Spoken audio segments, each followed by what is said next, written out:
بسم اللہ الرحمن الرحیم۔ تعزیرات پاکستان یعنی پاکستان پینل کوڈ 1860 میں موجود قتل کے اقسام اور ان کی سزاؤں کے بارے میں ہماری لیکچر سیریز کی یہ 3rd ویڈیو ہے۔ اس سے پہلے ہم قتل عمد یعنی سیکشن 302 PPC، قتل انڈر اکراہ تام اور اکراہ ناقص یعنی سیکشن 303 PPC پر آلریڈی لیکچر بنا چکے ہیں۔ ان لیکچرز کی لنک اس ویڈیو کے ڈسکرپشن میں دی گئی ہے، آپ چاہیں تو وہاں سے وہ دونوں لیکچرز دیکھ سکتے ہیں۔ تو چلتے ہیں آج کے ٹاپک کی طرف۔ عموماً پبلک میں یہ تاثر ہوتا ہے کہ کسی بھی قسم کا قتل ہونے یا کرنے پر سیکشن 302 PPC لاگو ہوتا ہے، جبکہ یہ حقیقت نہیں ہے۔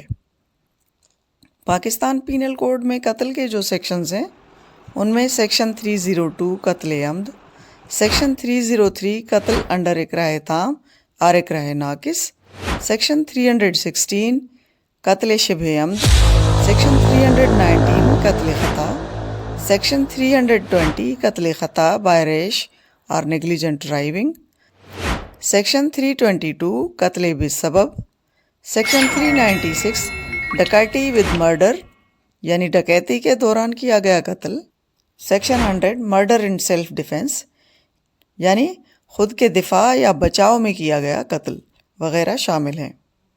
دہشت گردی کے کسی بھی واقعے میں کیے گئے قتل کے لیے سیکشن 302 کے ساتھ ساتھ اینٹی ٹیررزم ایکٹ کے سیکشن 6 اور 7 بھی FIR میں اپلائی ہوتے ہیں۔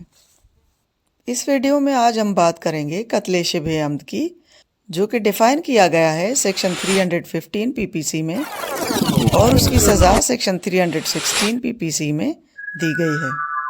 عموماً FIR میں وہ سیکشن اپلائی ہوتا ہے جس میں کیے گئے جرم کی سزا بتائی گئی ہو، تو قتل شبہ عمد کے لیے FIR میں سیکشن 316 PPC اپلائی ہوتا ہے۔ پہلے ہم جانتے ہیں کہ قتل شبہ عمد کی ڈیفینیشن کیا ہے۔ اس کے لیے ہم سیکشن 315 کو پڑھتے ہیں۔ سیکشن 315 PPC کہتا ہے کہ جو کوئی بھی کسی شخص کے جسم یا سر پر کسی ہتھیار یا کسی اور چیز سے اس طرح زخم پہنچائے جو عام طور پر موت واقع ہونے جیسا عمل یا زخم نہ ہو، مگر اس زخم سے اس شخص کی یا کسی دوسرے شخص کی موت ہو جائے تو اس کو قتل شبہ عمد کہتے ہیں۔ اس بات کو ہم مثال سے سمجھتے ہیں۔ سیکشن 315 کا السٹریشن کہتا ہے کہ اگر کوئی شخص یعنی A کسی پتھر یا لاٹھی سے B کو کئی بار مارتا ہے، A کا ارادہ B کو مارنے کا نہیں ہے بلکہ صرف زخمی کرنے کا ہے، لیکن B زخموں کی تاب نہ لا کر مر جاتا ہے تو اس پر قتل شبہ عمد کا مقدمہ چلے گا۔